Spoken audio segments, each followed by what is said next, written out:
There are 7 plants growing right now that could replace almost every spice and flavor you buy at a store. One smells like vanilla and thrives in total darkness. Another produces real black pepper as a vine on your windowsill. While one is the actual plant behind every tea bag you have ever opened, and the rest quietly replace every caffeinated drink you buy each morning. Every single one grows in a bucket. Not a single one ever stops producing. The spice industry never once told you they existed. And at the end of this video, you will know every single one of them and how to grow them yourself. Hi, I am Harry, and this is Garden Explained with Harry. There is a plant that grows across the forest floors of Central Europe. It smells like vanilla and warm hay, and for 1,000 years it flavored wines served to royalty. Then in 1868, a chemist copied its scent, and the living plant vanished from memory. It is called sweet woodruff. Its scientific name is Galium odoratum. It stands no taller than 30 centimeters, with tiny white star-shaped flowers and leaves that grow in perfect whorls of 6 to 8 around the stem.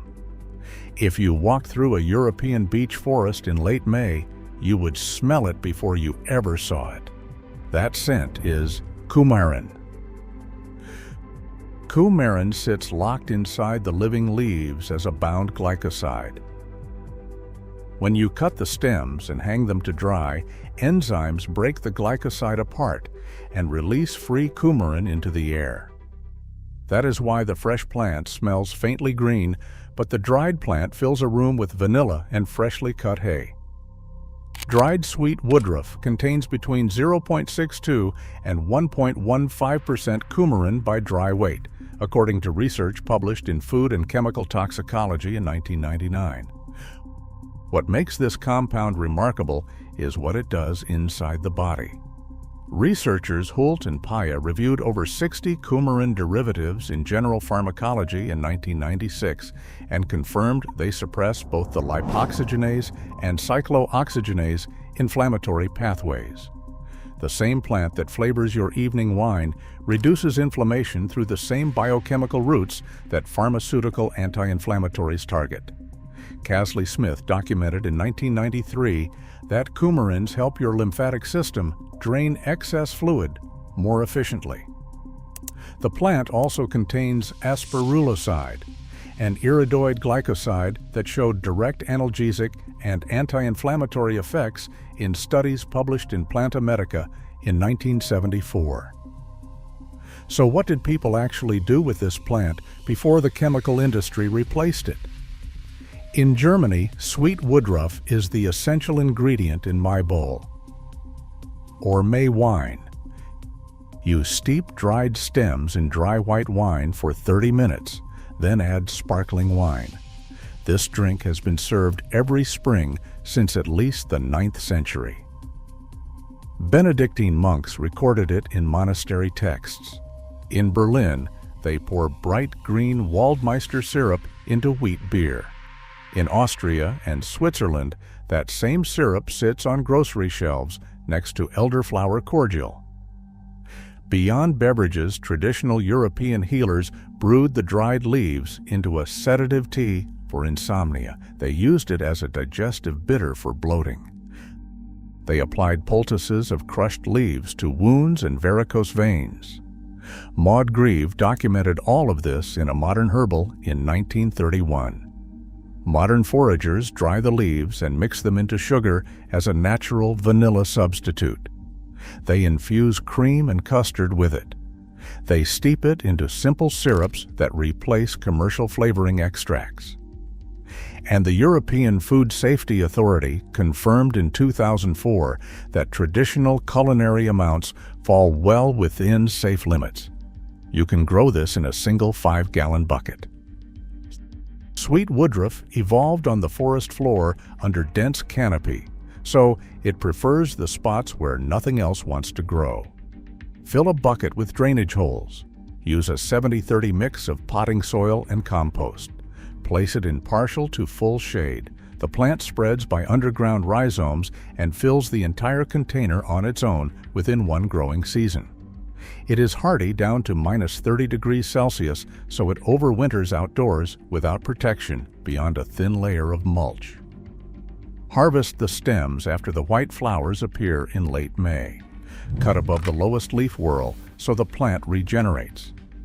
Tie the stems in bundles and hang them upside down in a dark ventilated space for 48 to 72 hours until the coumarin scent intensifies. Store in a sealed glass jar.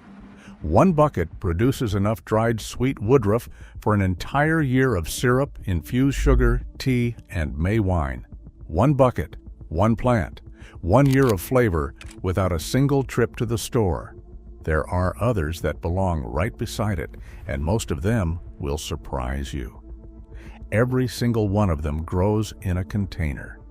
Every single one replaces something you are currently buying at a store. It comes from the stigma of a small purple crocus called Crocus sativus.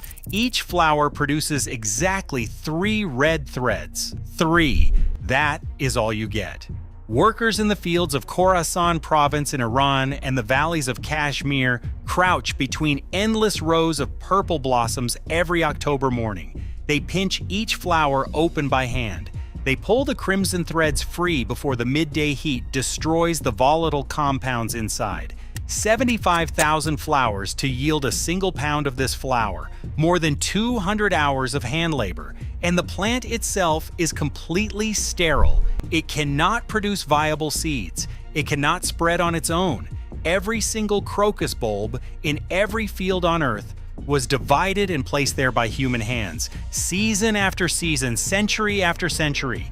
Today, Iran produces roughly 90% of the entire world's supply.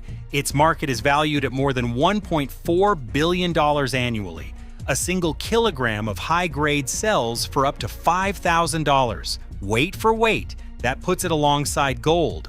This is not just a cooking ingredient.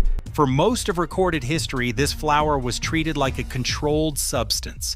Governments taxed it, armies fought over it, merchants guarded its supply chain with a ferocity that most people today cannot imagine. The spice is saffron. People were killed for this spice. In the 1300s, the Black Death swept across Europe and killed tens of millions. Demand for saffron-based medicines exploded because physicians believed the spice could treat plague symptoms, but the farmers who grew it were dying alongside their customers. Fields went unharvested, supply collapsed, prices climbed to levels that made saffron more valuable than most metals. The great Mediterranean trading powers of Venice and Genoa controlled the shipping lanes and squeezed every coin from the crisis. Saffron became more than a flavor, it became a weapon of commerce. In 1443, a large shipment of saffron bound for the merchants of Basel in Switzerland was intercepted and stolen by a group of noblemen. The theft was so devastating to the local economy that it triggered a 14-week armed conflict. Historians call it the Saffron War. Real armies mobilized over a spice. Real men died over a spice. As the trade expanded, so did the fraud. Merchants soaked saffron threads in honey to increase the weight. They mixed in dyed silk fibers. They crumbled dried marigold petals into the jars. Then they discovered something far more dangerous to the entire industry. The dried petals of one particular flower looked so convincingly like real saffron threads that even experienced traders in the busiest market stalls of Europe could not tell the difference. This flower became the single most common adulterant in the global saffron chain, and the people in power moved swiftly to destroy it. City authorities in Nuremberg passed the Saffron Code. Anyone caught adulterating saffron with cheaper substitutes would be fined, imprisoned, or executed. In 1444, one man in Nuremberg was roasted alive over a fire built from his own fraudulent saffron. 2 others were buried alive alongside their counterfeit merchandise. This was not food safety regulation. This was price protection.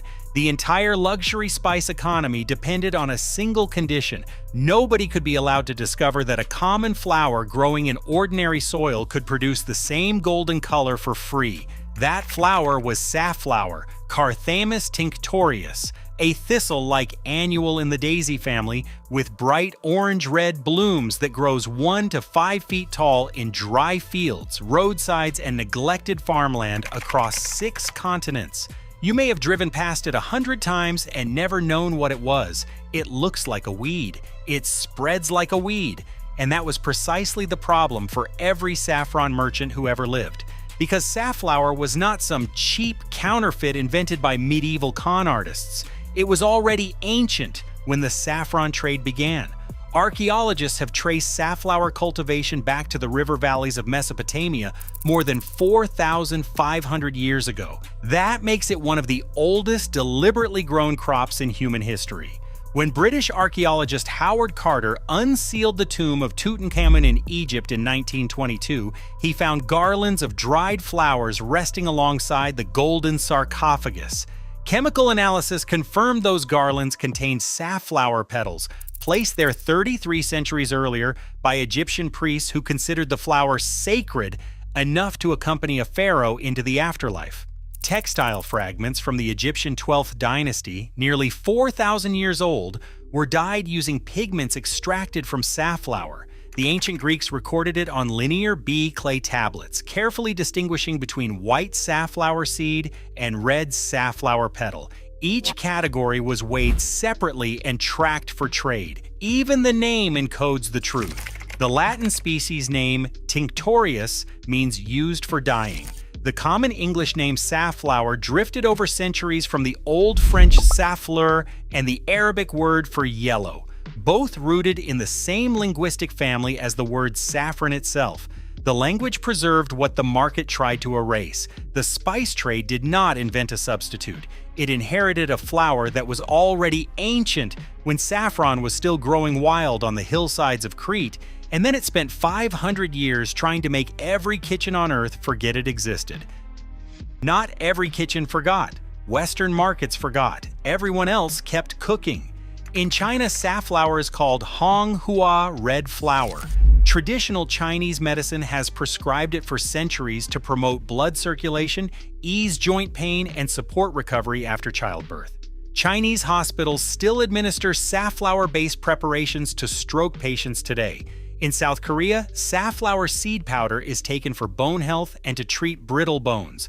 In Azerbaijan, dried safflower petals go into rich mutton soups. In Syria, they are folded into omelets and kibbeh. In the Alentejo province of Portugal, safflower leaves still color local artisan cheeses the same way they did generations ago. And here is the part that should stop you in your tracks. In Iran itself, the nation that produces 90% of the world's supply of saffron, farmers in the northern provinces also grow safflower. They know the difference. They use both. They cook with both. They stir it into rice without a second thought because the golden color in a home-cooked meal does not require $5,000 worth of crocus threads. Spanish colonists along the Rio Grande Valley in New Mexico adopted safflower as their saffron substitute centuries ago. They called it azafran. An heirloom variety named Corrales azafran is still grown in New Mexican gardens and still cooked with in New Mexican kitchens to this day. Different continents, different centuries, different languages, same flower, same purpose. Saffron holds its value through one mechanism: scarcity. 3 threads per flower, 1 harvest per year. Picked by hand before sunrise. The labor is the price. The rarity is the brand. The entire model breaks apart the moment a backyard flower, one any gardener can scatter into dry soil, produces the same golden color in rice, soups, and bread for essentially nothing. The saffron industry responded the way every luxury market responds to a cheap alternative. It built walls. International grading standards define what counts as real saffron by measuring specific chemical compounds. Safflower contains none of those compounds. By official classification, it is not saffron. The standard does not measure usefulness in a kitchen. It does not measure the golden color it gives your rice. It does not measure whether your family can taste any difference in a home-cooked meal. It measures exclusivity, nothing more. Origin certifications, provenance labels, anti-adulteration enforcement, all framed as consumer protection. And yes, they do protect quality, but they also protect a price floor that benefits the exact same supply chain that burned people alive 6 centuries ago for offering a cheaper option. Meanwhile, safflower sits in bureaucratic silence. The United States Department of Agriculture classifies it as a minor crop. Research funding barely exists compared to wheat, corn, or soy. This is true despite 4,500 years of continuous cultivation across 6 continents. It is true despite documented medicinal properties studied in China, Korea, and Iran. It is true despite the fact that safflower once colored the burial garments of pharaohs. The modern food system took an ancient multi-purpose crop and reduced it to a single product, cooking oil. The petals, the dye, the medicine, the kitchen color, all stripped away. Safflower oil generates revenue for large agribusiness operations. Safflower petals generate nothing, and so the petals became invisible. This is not conspiracy, this is economics. A free substitute for a $5,000 per kilogram luxury product will always be suppressed by the systems that profit from the original.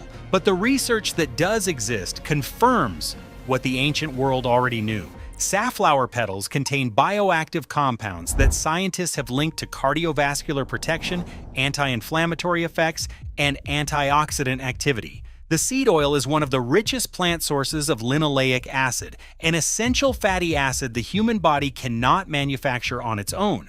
Researchers in East Asia have studied the petals for neuroprotective potential, investigating how the compounds shield brain cells from oxidative stress. Search any scientific database for saffron and you will find tens of thousands of published papers. Funding flows freely because the market supports it. Search for safflower petal research and you will find a fraction. Most of the work comes from China, South Korea, and Iran. Western institutions produced almost nothing. The research gap mirrors the market gap perfectly. The flower that could put the golden color of saffron into every kitchen on Earth is studied least by the countries that spend the most importing saffron.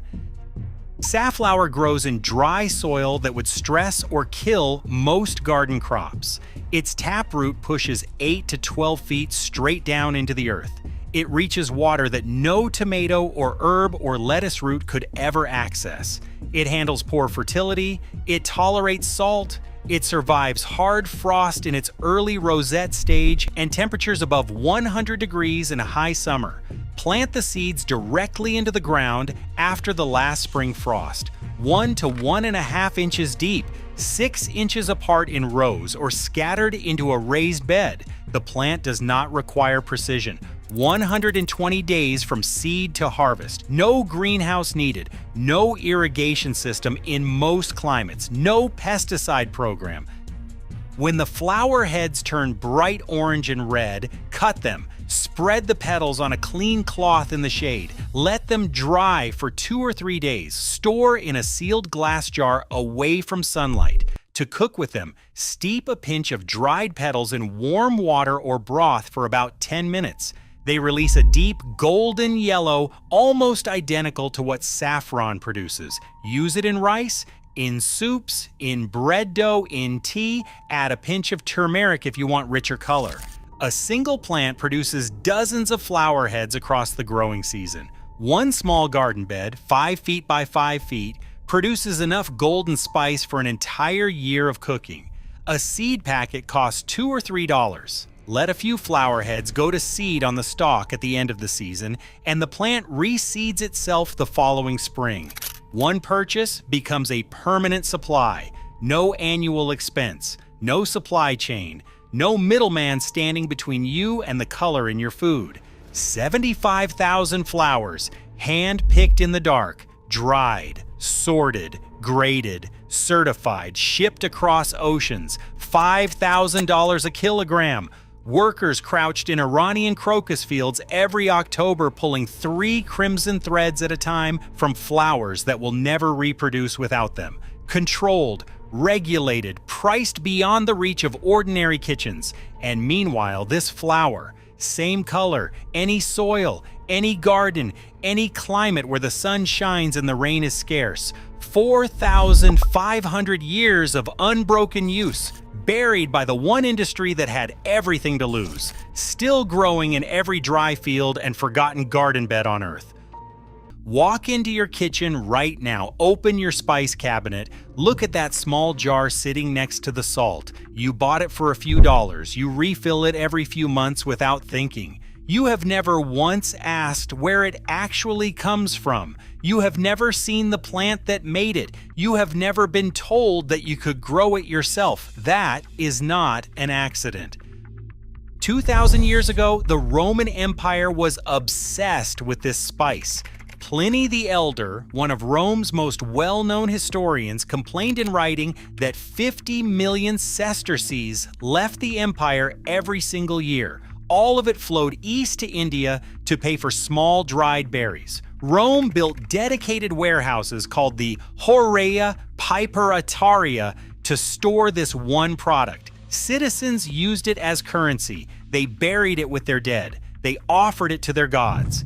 A single dried berry from a tropical vine held more economic power than gold in certain Roman markets. But Rome had no idea where it came from, and the people who controlled the trade made absolutely certain it stayed that way.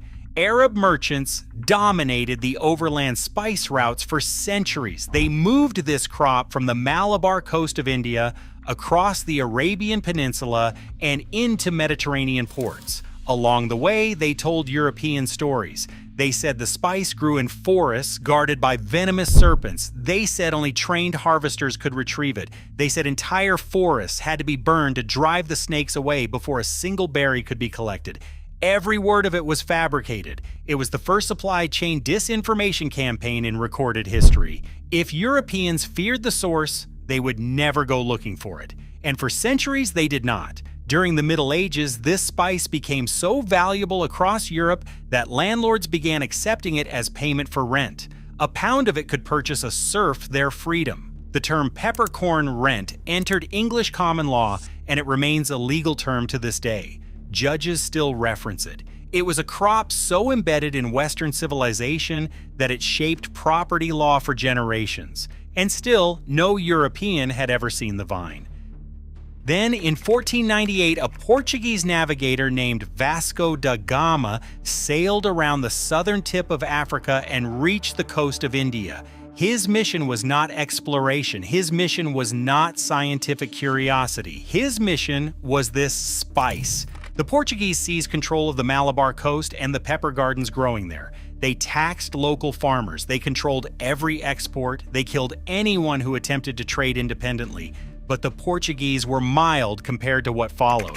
The Dutch East India Company arrived in the early 1600s and did something that still shapes the global spice market today. They burned competing farms. They physically destroyed vines. They raised entire gardens that supplied anyone but them. They dictated to local growers exactly what they could plant, where they could sell it, and to whom. The penalty for unauthorized cultivation was death. The Dutch East India Company became the most valuable corporation in recorded history. According to some modern economic estimates, if you adjust their assets and monopoly power to today's market, their peak valuation would echo into the trillions of dollars. They employed private armies, they governed entire countries, they waged wars on 3 continents, all of it funded by a vine, a single climbing tropical vine that grows in a pot on a windowsill.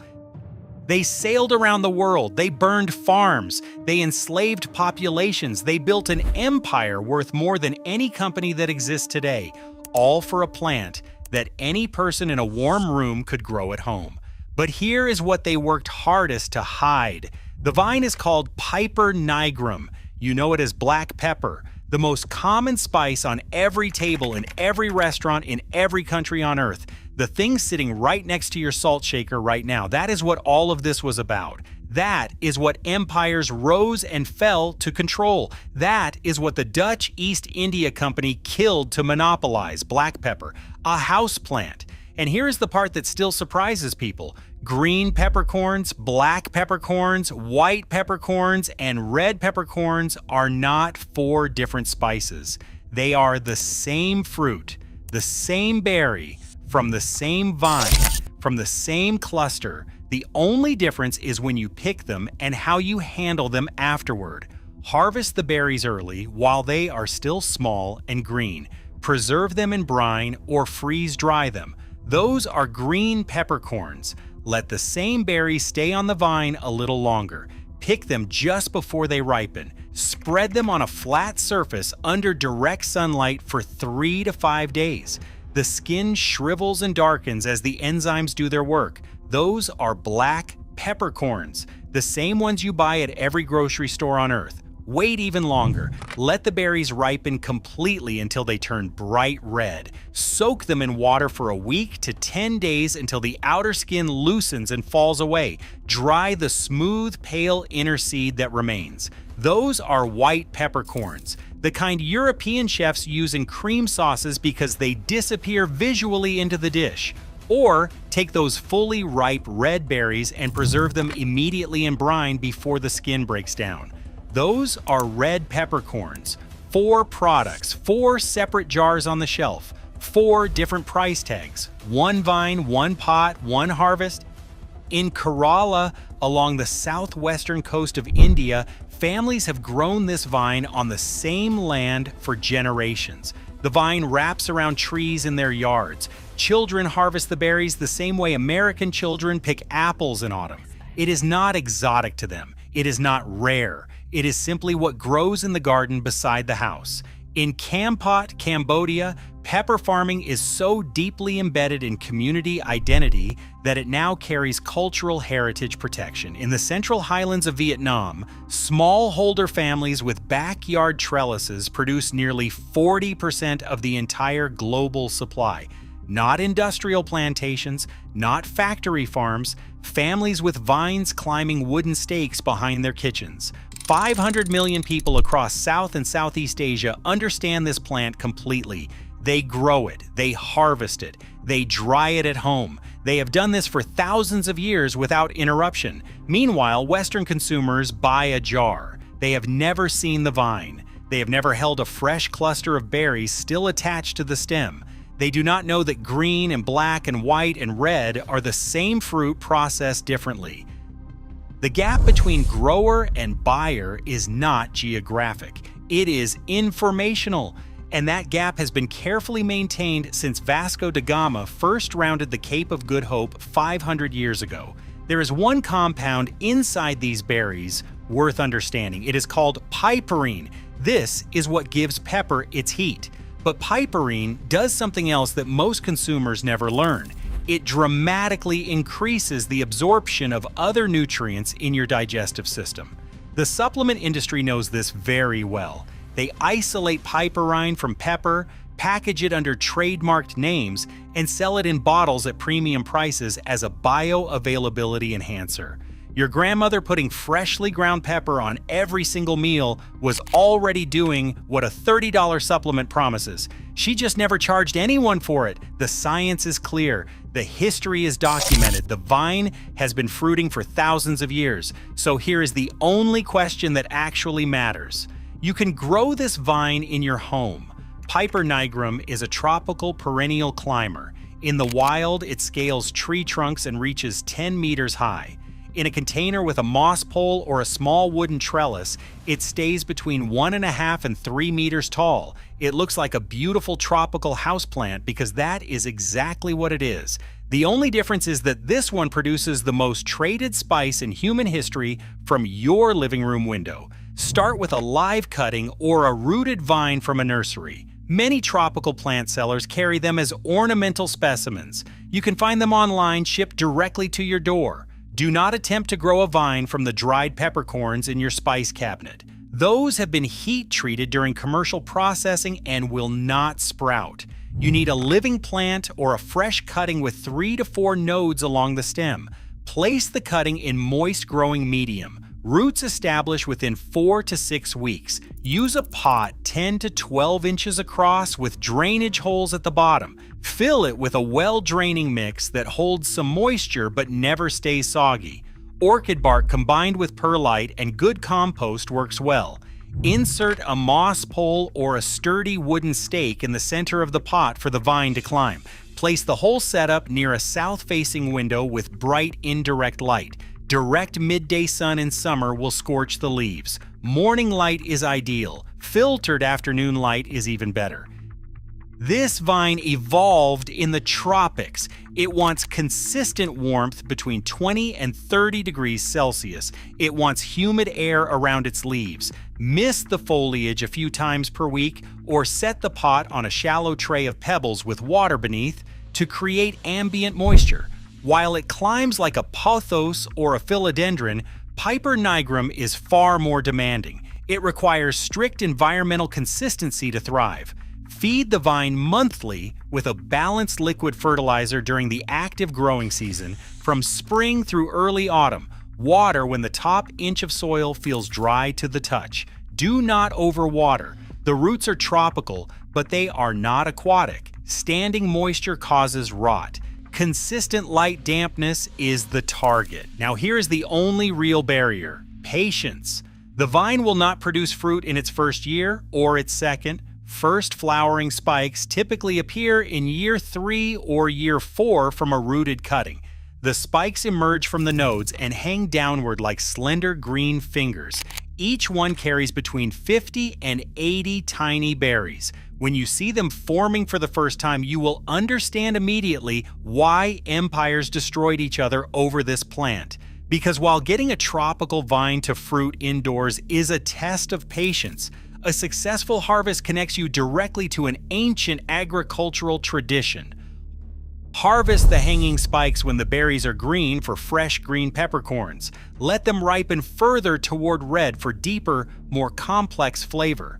To make your own black pepper, lay the harvested berries on a clean tray in direct sunlight for 3 to 5 days. Watch the skins darken and contract. That is the exact same process that has been used on the Malabar coast for 3,000 years. The only difference is that now it is happening on your back porch or your apartment balcony. For white peppercorns, soak the ripe red berries in a bowl of clean water for a week.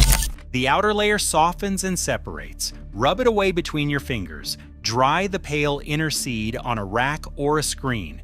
You have just made white pepper from the same vine and the same harvest with nothing more than water and time. One vine, one pot, 4 different spices, and the vine keeps producing for 20 to 30 years under reasonable care. That is not speculation. Pepper vines across Kerala and Karnataka have been documented fruiting continuously for decades on the same root system without replanting. A live pepper vine costs between $15 and $25. The average American household spends $8 to $12 per year on store-bought black pepper. By year 5, the vine has already paid for itself.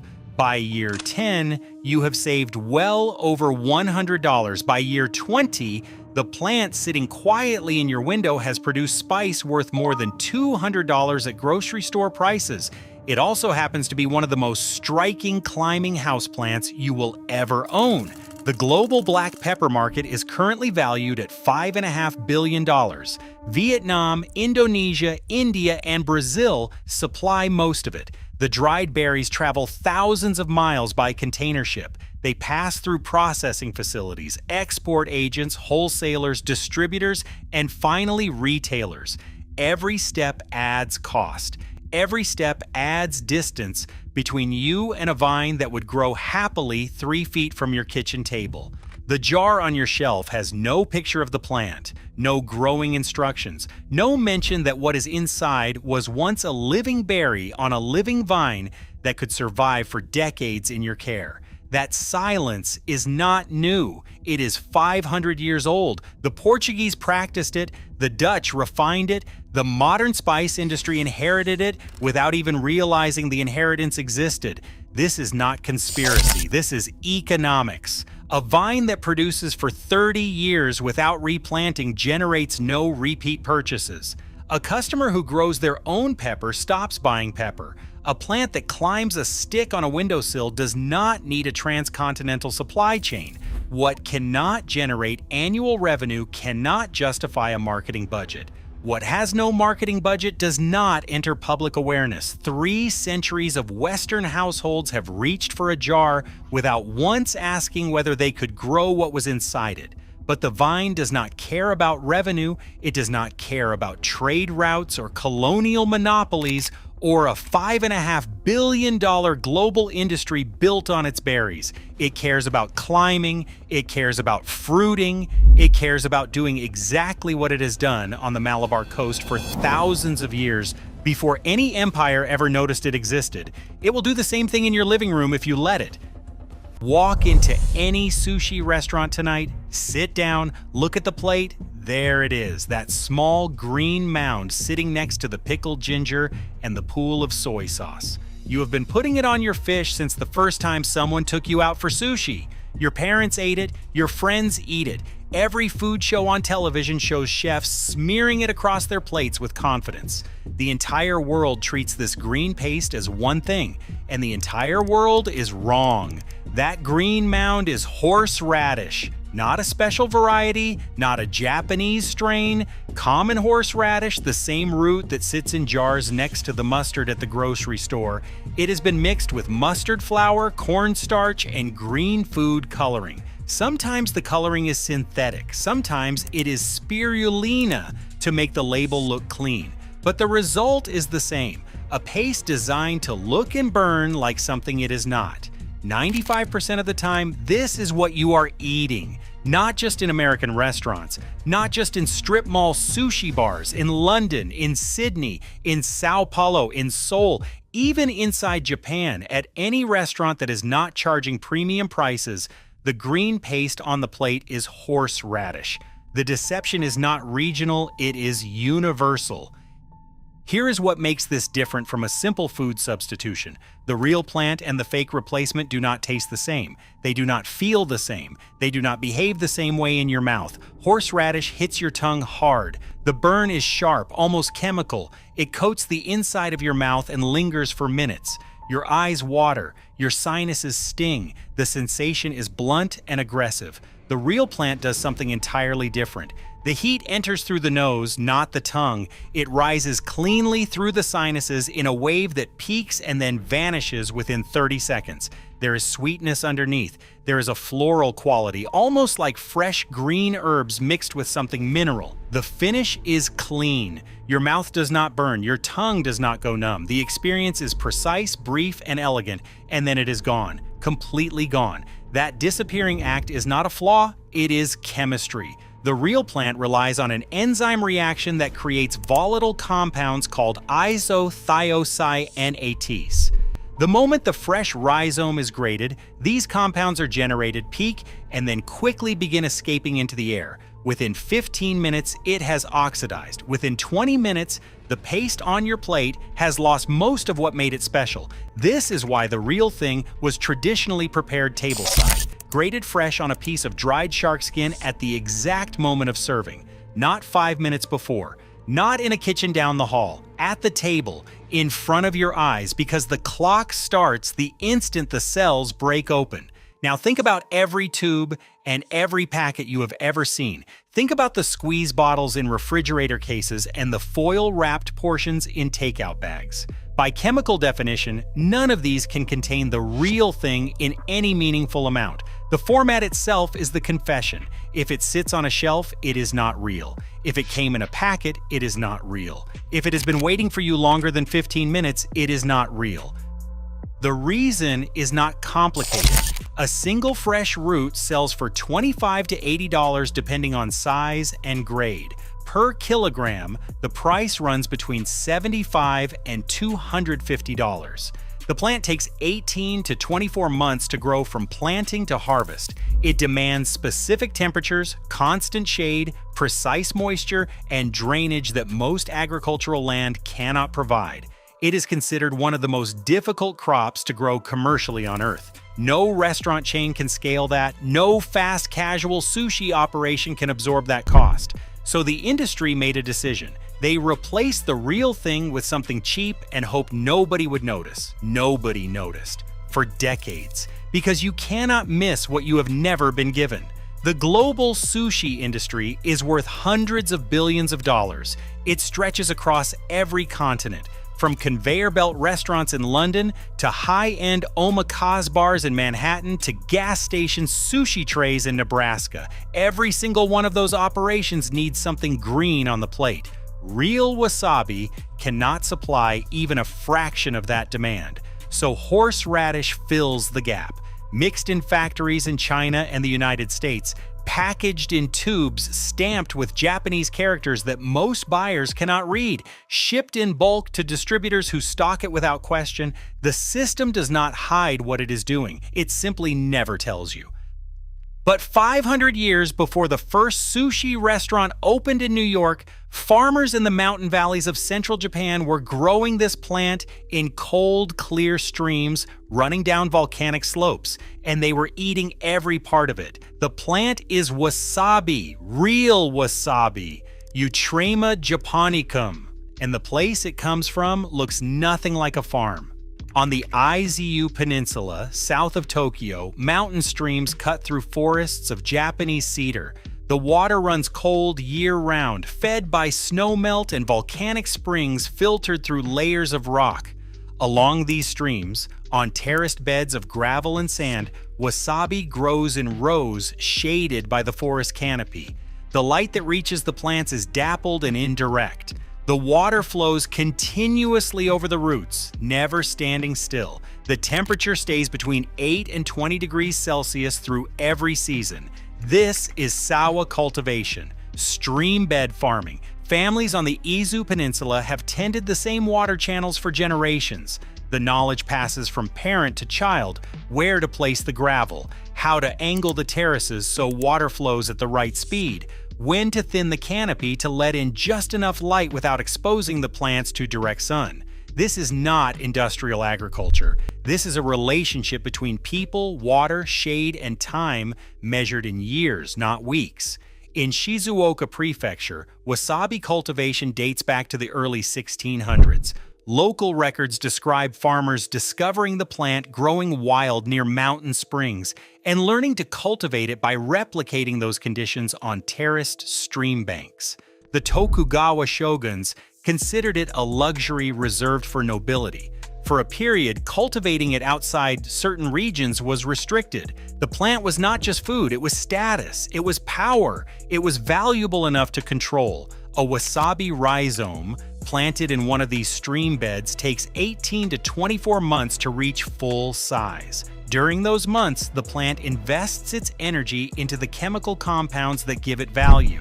The isothiocyanates concentrate slowly. Speed would dilute the very thing that makes the plant worth growing. Patience is not optional, it is the recipe.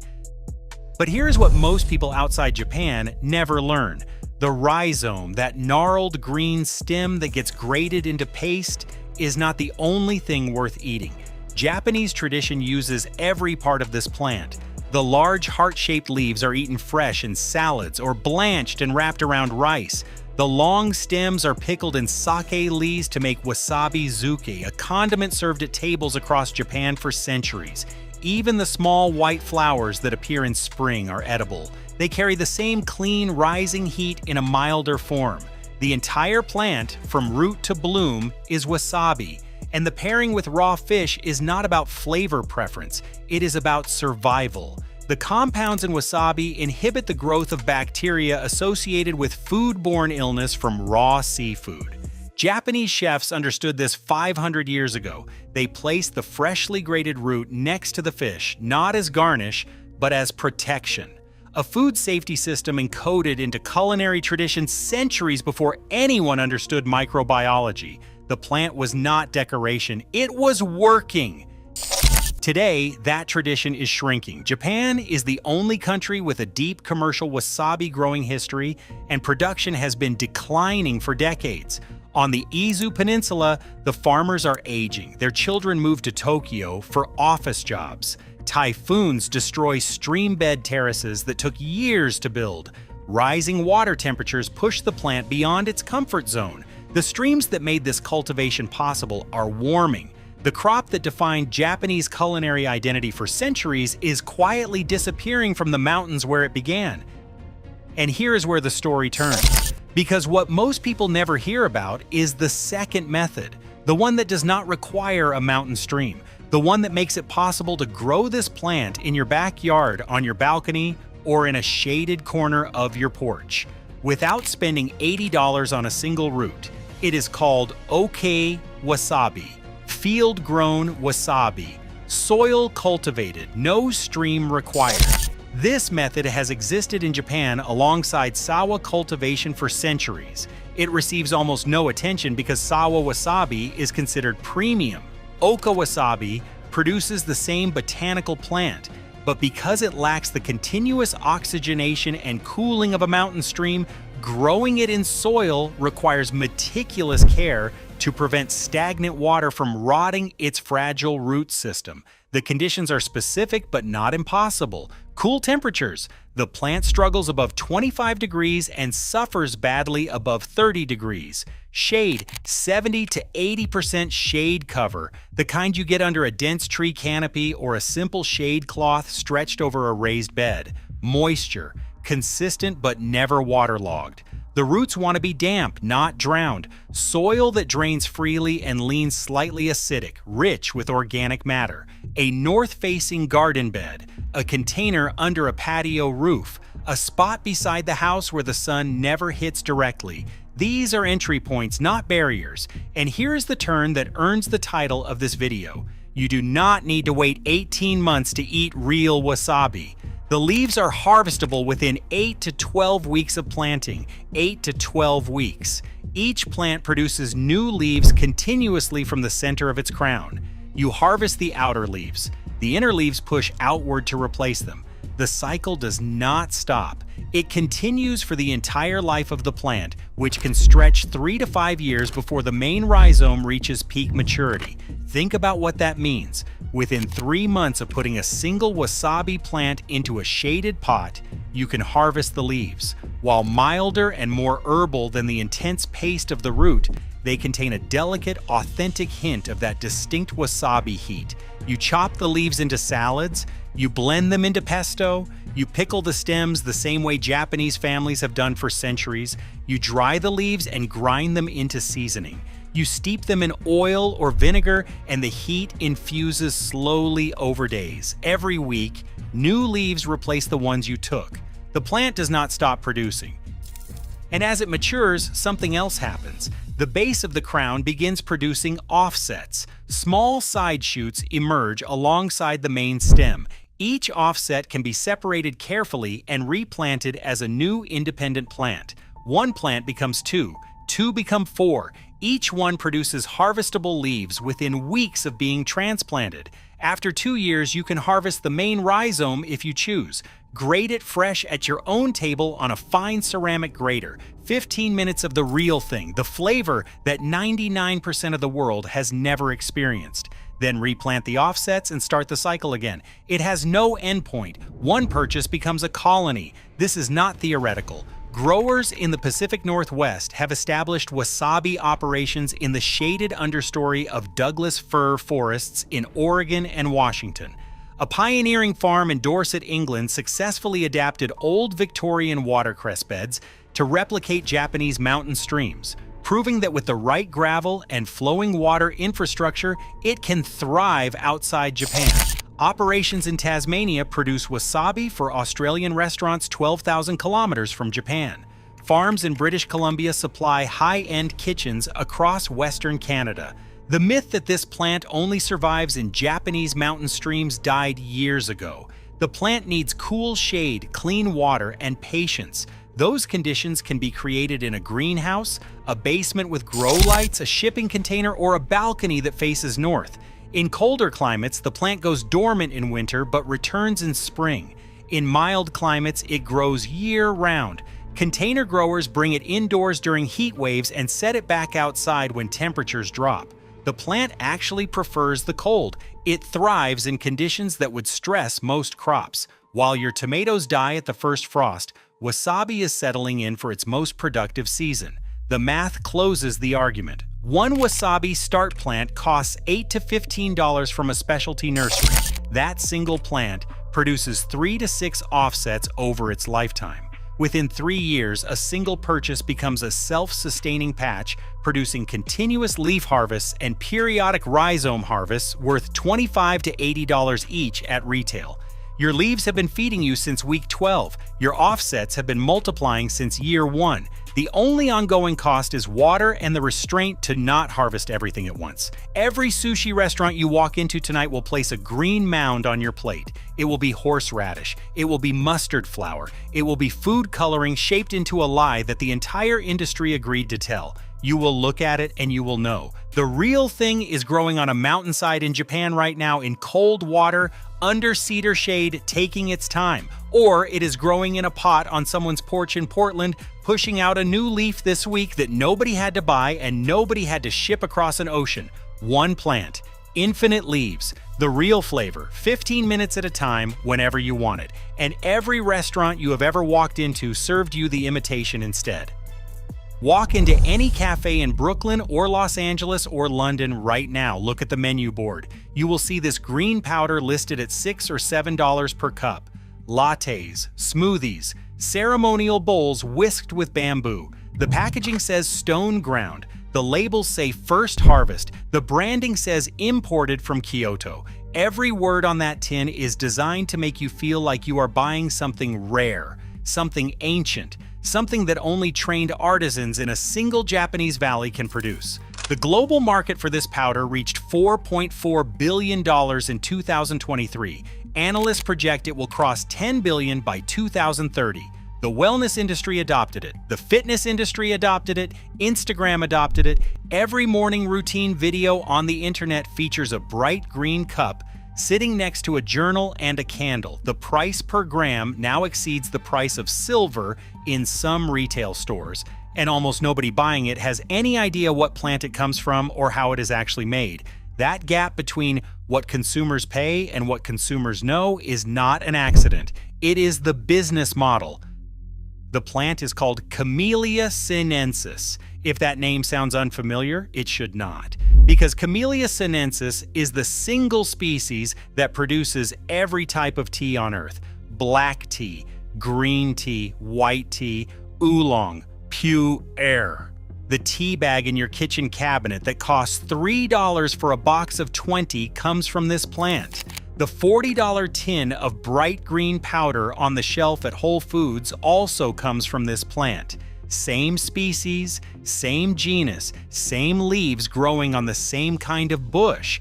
The difference is not the plant. The difference is 2 steps applied after harvest. 2 steps that transform a commodity leaf into a luxury product with a 3,000% markup. And both of those steps can be done in a backyard with materials from any garden supply store.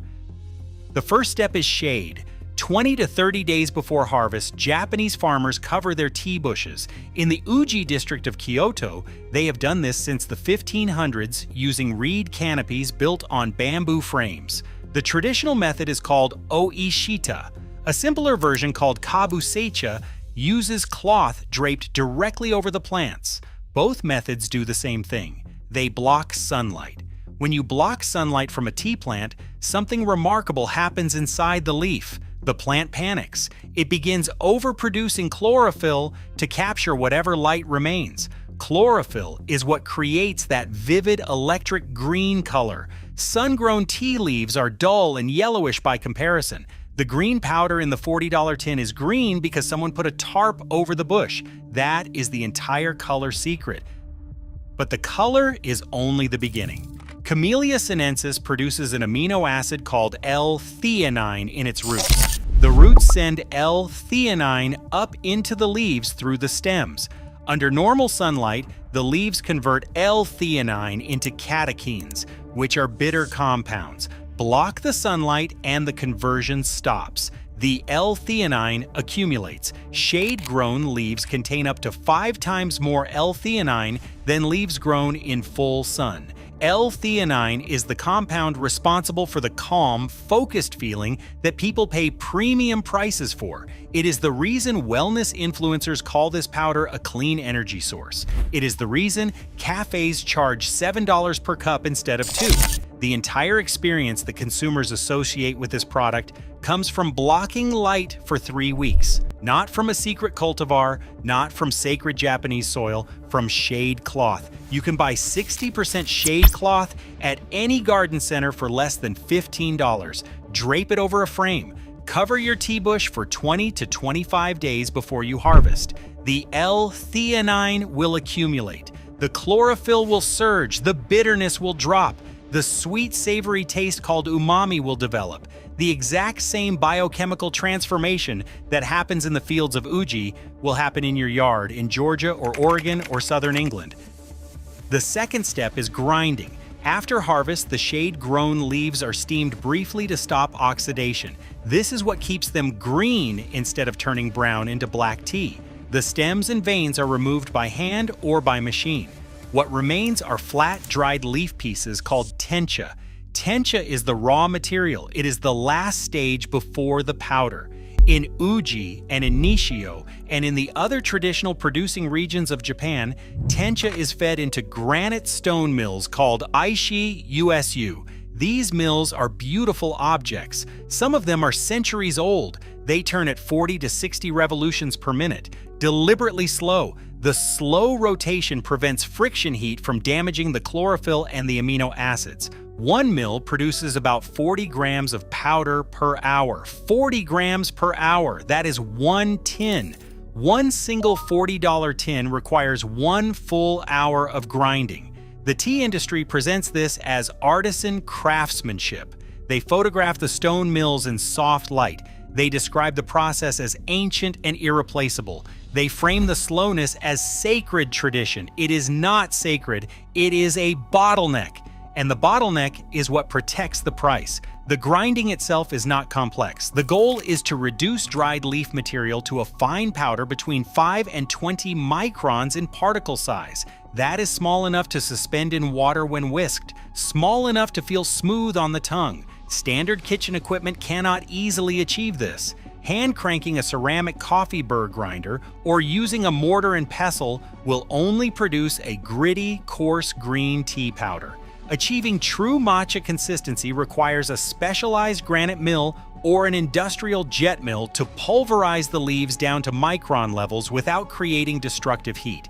The granite is traditional. It is not required. The particle size is what matters, not the material of the grinding surface. So here is the complete picture. One common plant species grown across 2 continents, 3 weeks under shade cloth, a brief steaming, remove the stems, grind the leaves slowly. The result is bright green powder that froths when whisked, delivers 5 times the L-theanine of regular green tea, and tastes like the product sealed inside the $40 tin.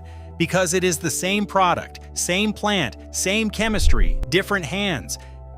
Now consider what the industry does not want you to think about. The term ceremonial grade appears on the most expensive tins. Consumers assume this means something. They assume a governing body tested the powder and certified its quality. They assume ceremonial grade is a regulated standard enforced by inspectors. It is not.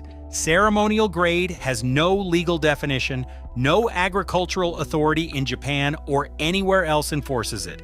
No inspection process validates it.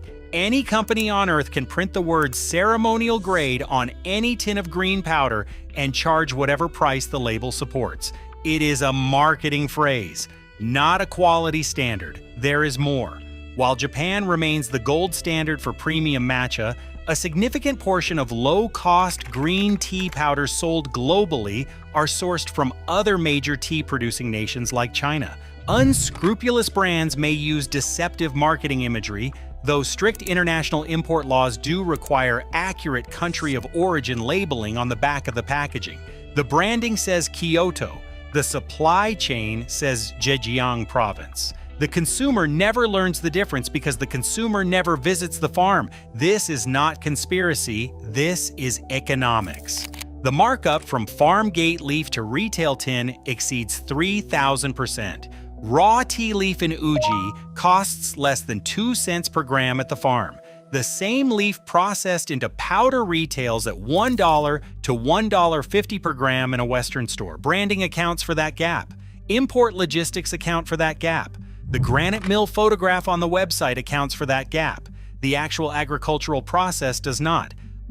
A single mature, healthy backyard Camellia sinensis bush can yield a generous harvest of fresh leaves, but because you only harvest the youngest tender tips and strip away the heavy veins and stems, it takes multiple productive bushes to yield a substantial amount of pure, finished powder.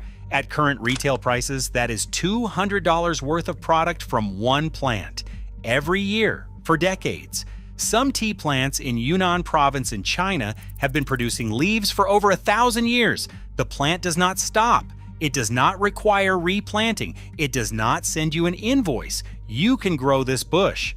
Camellia sinensis is an evergreen shrub that thrives in USDA hardiness zones 7 through 9, with some cultivars surviving zone 6. That covers the entire southeastern United States, the Pacific Northwest, most of the United Kingdom, coastal Europe, and large sections of Australia and New Zealand. The plant wants acidic soil with a pH between 4.5 and 6. It wants moderate water. It wants partial shade during establishment and can handle full sun once mature. If you think tea only grows in Asia, consider Summerville, South Carolina. A commercial tea plantation operated there starting in the 1880s. American workers picked tea leaves on American soil and processed them into American tea. The operation lasted decades. The idea that this plant cannot grow outside of Japan is commercially convenient. It is not botanically accurate. Nurseries across the southern United States sell Camellia sinensis as an ornamental shrub. Some gardeners already have one growing in their yard and do not realize it produces tea. The plant has glossy dark green leaves, small white flowers in autumn. It looks like a camellia because it is a camellia. The ornamental camellias in your neighbor's garden are cousins of the bush that produces the $40 powder. Start from a nursery plant or a cutting, not from seed. Seed-grown plants take longer to establish and show more genetic variation. A cutting or a young plant from a nursery gives you a known cultivar with predictable leaf quality. Plant it in acidic, well-drained soil. Water regularly for the first 2 years. By year 3, you can begin harvesting. By year 4, the bush is established enough for shade growing. Build a simple frame over the bush from PVC pipe or bamboo. Drape 60 to 70% shade cloth over the frame. Cover the plant 20 to 25 days before your spring harvest. The youngest growth at the tips of each branch is what you want, the top 2 leaves and the bud on each stem.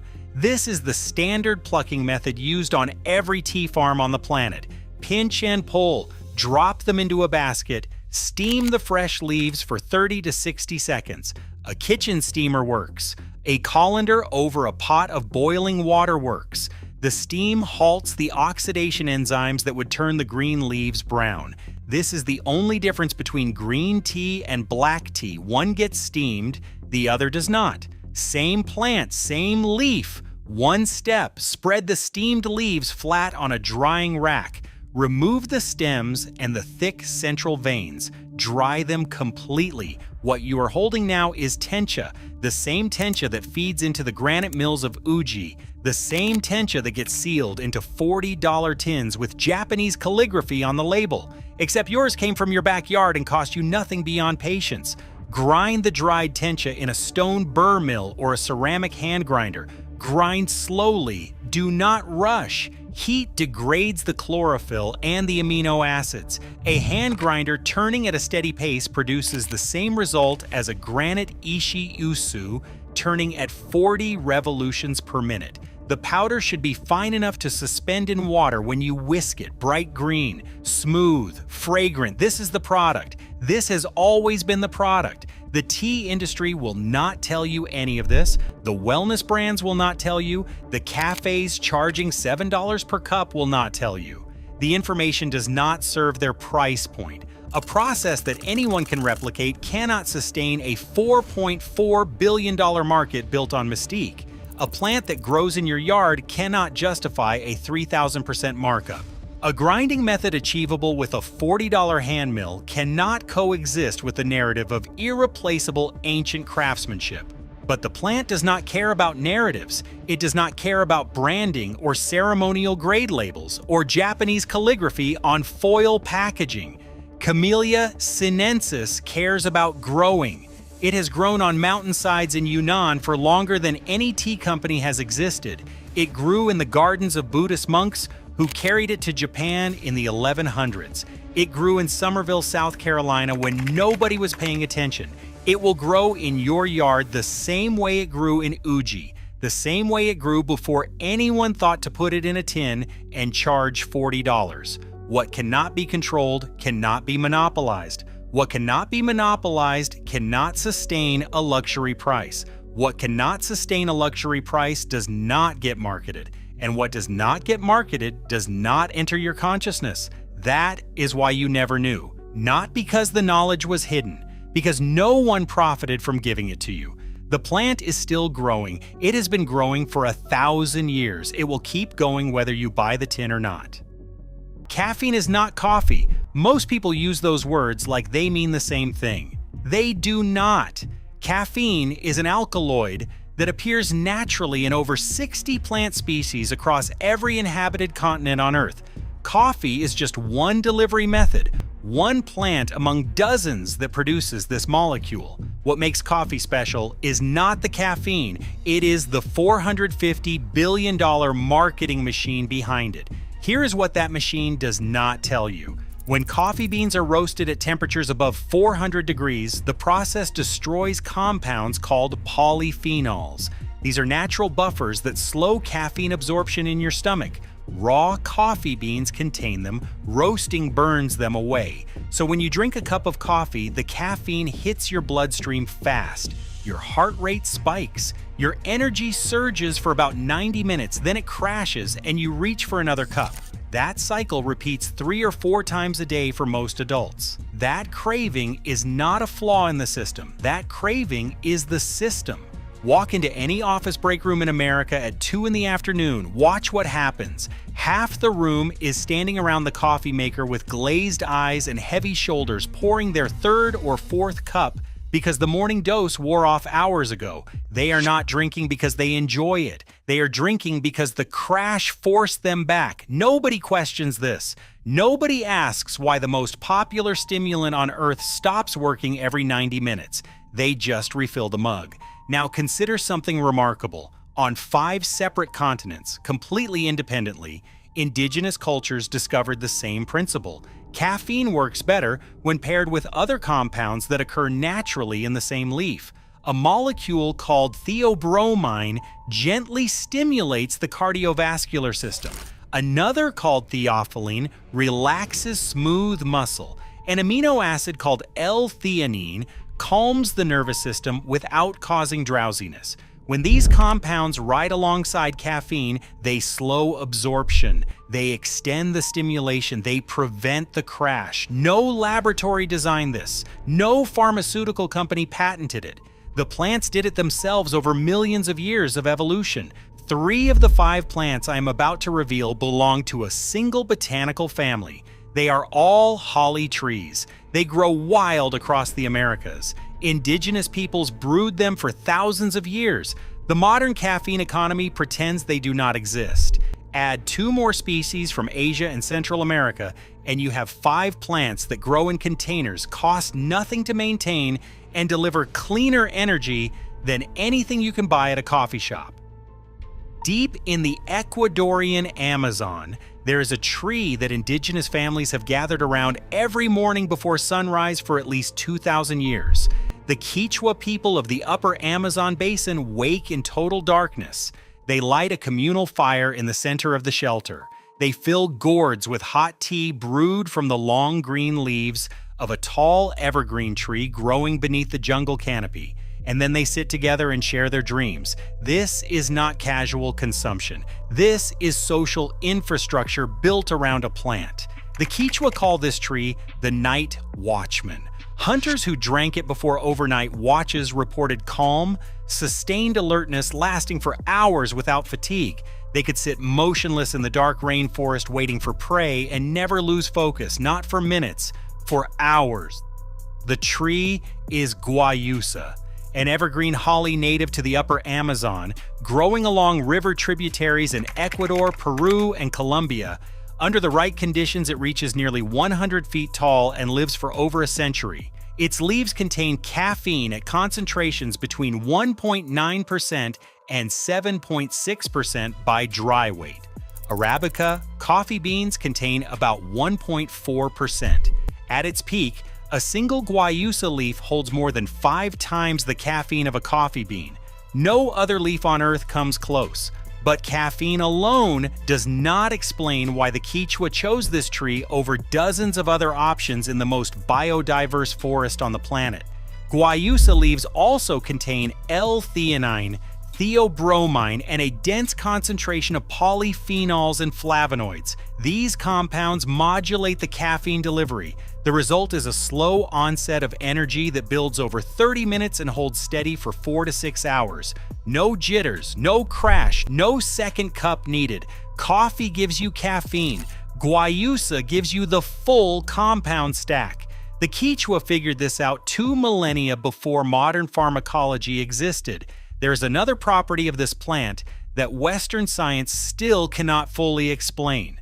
The Quechua developed a specific ritual around it. They drink several cups before dawn and then return to sleep for about an hour. During that hour, they report vivid dreams they can consciously direct.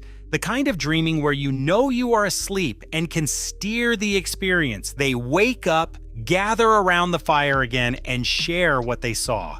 Dreams are interpreted as a community. Hunting routes are chosen. Sick members are treated based on what appeared in the dream state. One plant that keeps you alert when awake and sharpens your consciousness when asleep. Coffee does not do that. In a container, guayusa stays manageable. If you live in a warm climate or can bring a pot indoors during winter, this tree grows on a patio. One tree, properly maintained, produces harvestable leaves for decades. Pick the leaves, dry them in shade, steep in hot water. That is the entire process. The same process the Quechua have used since before the Roman Empire existed. If you live in zones 9 through 11 in the United States, guayusa can stay outdoors year-round. Think southern Florida, coastal Texas, parts of Southern California. Anywhere else, treat it like a tropical houseplant. Bring it inside once nighttime temperatures drop below 50 degrees Fahrenheit. A large rolling planter makes this easy. Push it out in May, pull it back in October. The tree does not mind the transition as long as you give it bright, indirect light near a south-facing window during winter. Now there is a holly bush growing wild from the sandy coastal plains of Texas to the tidewater marshes of Virginia. It grows in ditches and along fence lines and in the decorative hedges of suburban shopping centers. It tolerates drought, salt spray, and hurricanes. Deer will not touch it. Landscaping crews trim it into neat topiaries outside banks and restaurants every week across the American Southeast. Millions of people walk past it on their way to buy coffee every morning. It is the only plant native to North America that contains caffeine. You may have it in your yard right now. You might be mowing around a source of free caffeine every Saturday morning, and you do not even know it. This plant is Yaupon holly. Its history is one of the most deliberate acts of botanical sabotage ever recorded. Indigenous peoples of the southeastern woodlands brewed yaupon for at least 8,000 years. That is roughly 3,000 years longer than Chinese tea has existed. The Timucua people of what is now Florida considered it sacred, a gift from their god of purity. The Cherokee used it. the Choctaw, the Chickasaw, the Muskogee, the Caddo, the Chitimacha. Tribes across the entire Southeast processed Yalpan leaves into a dark caffeinated beverage that was traded along networks stretching from the Gulf Coast to the interior plains. This was the most widely consumed stimulant in pre-contact North America, not coffee, not imported tea. A holly bush growing wild in sandy soil along the coastal plain was the source of daily stimulation for many communities. European colonists who arrived in the 16th and 17th centuries documented its use extensively. Some of them liked it. Some started exporting it back to England. That is when the trouble began. In 1789, a British botanist named William Ayton worked as the royal gardener at Kew Gardens in London. He was responsible for classifying plants from across the British Empire. That year, he assigned Yalpan holly a new scientific name, Ilex vomitoria, the holly that makes you vomit. It was a lie. Yalpan tea is not emetic. There are centuries of historical records documenting casual daily consumption with no mention of nausea. The ceremonial version was sometimes brewed at extreme concentration and consumed rapidly to induce ritual purging, but the everyday tea caused no such reaction. Ayton took an extreme edge case from indigenous ceremony and branded it as the defining trait of the entire species. Botanists at the University of Florida believe this was not accidental. They believe Ayton was acting in the interest of the British East India Company, which at that time held a stranglehold on the global tea and coffee trade. A free caffeinated plant growing wild across the American colonies was a direct threat to colonial revenue. Tea and sugar taxation was a pillar of the British economy. One Latin name, strategically chosen, was enough to destroy consumer interest for centuries, and the effect persists. Researchers surveyed 75 people about their willingness to try a Yalpan beverage. 12 expressed interest. When those same people learned the plant's scientific name, interest dropped nearly in half. A single word assigned in 1789 is still killing demand 2 centuries later. That is the longest-running smear campaign in the history of food. Here is what that campaign buried. Yalpan has the highest ratio of theobromine to caffeine of any caffeinated plant ever tested. The theobromine provides smooth alertness without jitters or anxiety. Yalpan also contains almost no tannins. Tannins are the compounds in coffee and regular tea that cause bitterness, stain your teeth, and upset your stomach. You can steep Yalpan leaves for an hour and the tea will not turn bitter. Try that with the coffee sitting on your counter right now. Growing it is almost absurdly simple. It is native to the American Southeast, already adapted to the soil, the climate, and the pests. Plant it in a container or in the ground. Grab a stem near the base and slide your hand outward and the leaves strip off clean. Dry them on a screen in the shade. Roast them lightly in a pan for darker flavor. Steep in hot water. This is free caffeine from a plant a British gardener tried to erase with a fake name 236 years ago. Yalpan is finally starting to get the recognition it deserves. Small roasters in Savannah, Georgia and Austin, Texas are now selling Yalpan tea in local markets and online. They harvest it from wild stands and private land across the coastal South. The flavor is mild, earthy, slightly sweet, nothing like what that Latin name would suggest. If you see it at a farmer's market, buy a bag and taste what 8,000 years of indigenous knowledge produced, then go home and plant your own so you never have to buy it again. Every cup of real tea you have ever consumed in your life came from one species. Green tea, black tea, white tea, oolong, all of them. One species, Camellia sinensis. The global tea industry spent decades making this seem exotic, requiring vast plantations in the mountains of Sri Lanka or the highlands of Fujian province. But Camellia sinensis is a camellia. Americans grow ornamental camellias in their yards across the entire South. The tea plant belongs to the same genus. It is the same kind of shrub, and it grows beautifully in a container. An 18-inch pot with acidic soil and partial shade, that is all it needs. It is a naturally compact shrub that reaches about 6 feet at most in a pot and can be easily pruned shorter. A single plant produces multiple rounds of new leaf growth across a growing season. That is enough to supply a household with real homegrown tea for the entire year. The versatility of Camellia sinensis is what makes it unique among the 5. The same leaf produces vastly different caffeine levels depending solely on how you process it after picking. White tea delivers about 35 milligrams per cup, green tea around 50, oolong about 75, black tea the highest at roughly 90 milligrams. You control the caffeine by controlling the oxidation, you pick the leaves, you decide what happens next. Coffee prices surged over 70% in 2025. Shoppers stood in grocery store aisles staring at $12 bags of ground coffee that cost $7 just 6 months earlier. Harvests were disrupted by climate instability in Brazil and Vietnam. Shipping delays stacked up at ports worldwide. Meanwhile, a single tea plant in a terracotta pot on your back porch produces free tea for decades. No supply chain disruptions, no commodity traders, no middlemen. In Argentina, Paraguay, Uruguay, and southern Brazil, there is a drink woven so deeply into daily life that it functions more like a handshake than a beverage. Groups of friends pass a single gourd filled with dried leaves and hot water from person to person. They do this in parks, on construction sites, and between university classes. Each person drinks through a metal straw, refills the gourd with hot water, and passes it along. On Sunday afternoons in Buenos Aires, families do this in public parks along the river while the sun drops behind the skyline. The plant is yerba mate, another holly, Ilex paraguariensis. The indigenous Guarani people of what is now Paraguay cultivated it long before European contact. When Spanish Jesuit missionaries arrived in the 17th century, they recognized its commercial value immediately and tried to monopolize production. They built mate plantations across their mission territories. The plant proved impossible to control. It spread through indigenous trade networks faster than any colonial administration could contain.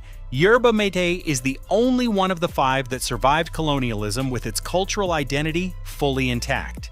The Jesuits tried. They failed. The plant outlasted the empire.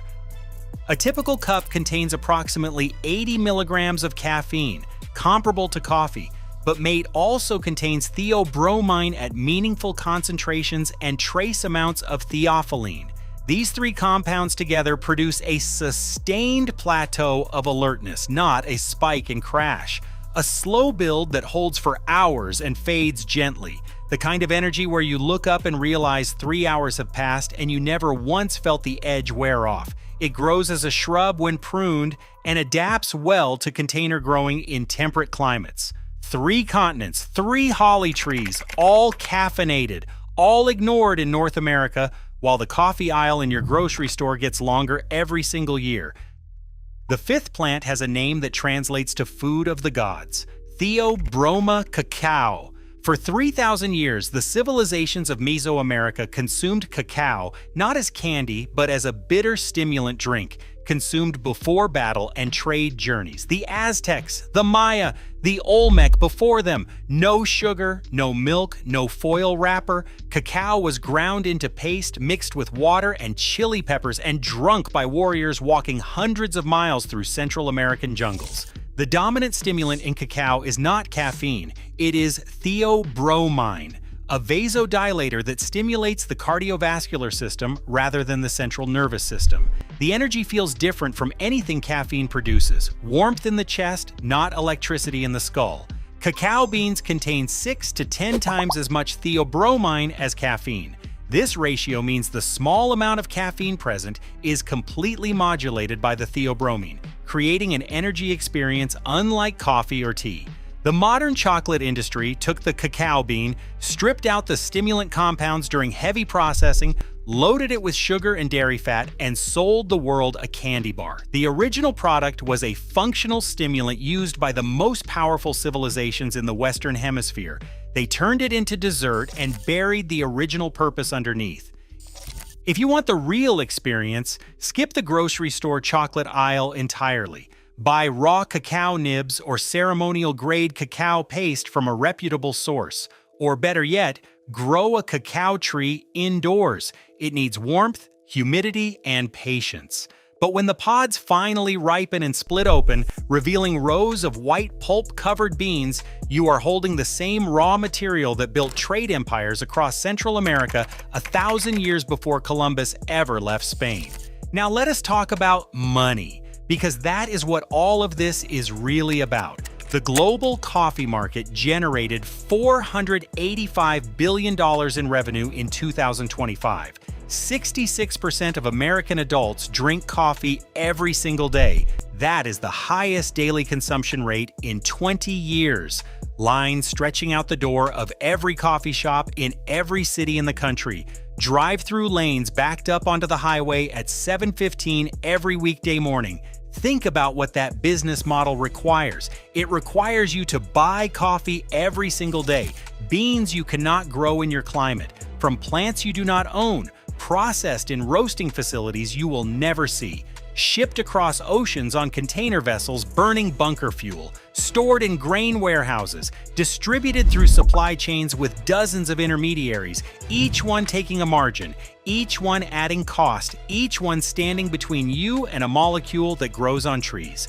Now think about what these 5 plants represent to that $485 billion model. Plant a yaupon holly once. It produces caffeinated leaves for decades. No replanting, no fertilizer, no pesticides, no importation, no roasting facility, no subscription. A single planting becomes a permanent caffeine source. A permanent source generates zero recurring revenue. Zero recurring revenue attracts zero corporate investment. Zero corporate investment means zero marketing budget. Zero marketing budget means zero shelf space in your grocery store. And zero shelf space means 3 generations of Americans grow up believing the only way to get caffeine is to hand money to someone else every morning. This is not conspiracy. This is economics. Search any scientific database for coffee studies. You will find thousands of papers, billions in industry-funded research. Corporations sponsor studies that support their products. Universities compete for agricultural grants tied to coffee production. Search for yaupon holly research. A handful of papers. Search for guayusa pharmacology. Almost nothing from Western institutions. Researchers at Texas A&M found yaupon extract contained significant antioxidant and anti-inflammatory properties, a promising result. Almost nobody followed up. The plants that grow themselves for free were deemed economically worthless because they could not generate shareholder value. And then there is the naming. One Latin word assigned by a British gardener in 1789 cut consumer interest in yaupon nearly in half for over 2 centuries. Not a law, not a regulation, not a tariff, a word, and it worked better than any trade embargo in the history of commerce. Look at what happened to coffee just in the last 12 months. 70% price surge. Climate instability hammering harvests in Brazil and Vietnam, shipping delays at every major port, commodity speculators driving futures prices to 20-year highs, shoppers watching the number on the shelf tag climb month after month on bags of ground coffee that used to be affordable. Meanwhile, 5 plants grow within walking distance of most homes in America. 3 are hollies that thrive in poor soil and drought. 1 is the same genus as the ornamental camellias growing in millions of southern yards right now. 1 was deliberately given a revolting name to protect a colonial trade monopoly, and all 5 have been producing free caffeine since before recorded history. Here is what a 5-bucket porch setup looks like. 1 container with yaupon holly, the easiest of the 5, the most cold-hardy, the most forgiving. Sandy soil, partial sun, occasional water. Harvest leaves anytime the plant is growing. Grab a stem near the base and slide your hand outward. The leaves strip right off. Dry them on a screen in the shade for a few days. Roast on a baking sheet at low heat for 20 minutes if you want a darker, richer flavor. Steep in hot water for 5 to 10 minutes. Free caffeine. 1 container with Camellia sinensis, 20-gallon pot with acidic soil, the same mix you would use for blueberries or azaleas. Partial shade. Harvest the top 2 leaves and the bud from each stem. For green tea, steam the leaves immediately after picking to halt oxidation. For black tea, let them wilt overnight, roll them between your palms to bruise the cells, let them oxidize until they darken, then dry with low heat. Same plant, different tea, your choice. One container with yerba mate, partial shade, rich soil, regular water, slower growing but equally tough once established. Harvest branches, dry the leaves over low gentle heat, crush them coarsely, add hot water just below boiling. In Buenos Aires, they refill the same gourd dozens of times throughout the day. One harvest lasts for weeks. One container with guayusa if your climate is warm enough, or if you can bring the pot indoors when cold weather comes. This is the strongest caffeine source of the 5. Pick the mature dark green leaves, dry them in shade, steep in hot water just off the boil. The Quichua of Ecuador have done exactly this every morning for 2,000 years. The whole process takes 5 minutes, and one container with a cacao tree if you want the challenge. This one demands warmth and humidity year-round. It is the most demanding of the 5, but a mature tree in a large indoor pot produces enough pods for a household to process into raw cacao. Ferment the white pulp-covered beans for a week. Dry them in the sun, roast at low temperature, grind into a dark, bitter paste, stir into hot water. This is what Aztec warriors drank before marching to war, not a candy bar. A raw, powerful drink. 5 containers on a south-facing porch or patio, 5 plants, 5 sources of caffeine. Total startup cost less than what most people spend at coffee shops in a single month. No supply chain, no subscription, no commodity exchange, no import tariffs, no roasting facilities, no packaging lines, no shipping containers crossing the ocean, no barista, no markup. The average American spends over $1,200 a year on coffee. That is not a guess. That is the math on 2 cups a day at current prices. Over 10 years, that number becomes $12,000. Over a working lifetime, it approaches $50,000. $50,000 on a molecule that 5 plants in 5 buckets produce for free every single growing season without being asked. These 5 plants do not care about quarterly earnings. They do not care about futures markets or trade disputes or shipping lane disruptions. They grow in buckets on porches in Alabama and Oregon and Buenos Aires and Quito and Chiang Mai. They grew before the British East India Company existed. They grew before the first coffee bean was roasted. They grew before anyone figured out you could charge $4 for hot water poured over imported seeds. They grow whether you buy them or not. They have always grown. The only question is whether you will stop paying for what is already free. These plants were never hidden from you. We simply stopped being told to grow them. Now you know. And 1 bucket is all it takes to begin.